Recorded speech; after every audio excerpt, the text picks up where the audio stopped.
Hi, welcome to the CAD NEST. I'm KANTHARAJ from NAGAR branch. Today I'm going to teach you how to use the repeated text formula in MS Excel. So we have the formula called as is equals to REPT. Nothing but repeateds.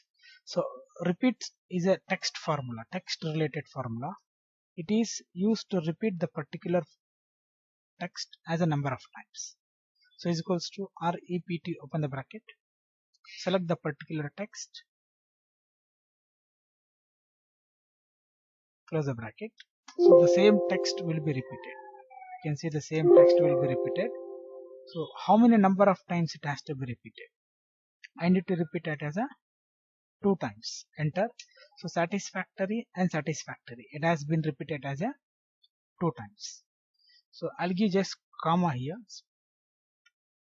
So we can see the same comma it has been added here, and also have been given a space.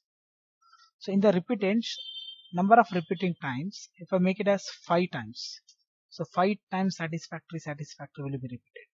If I drag the same formula, the same thing will be continued.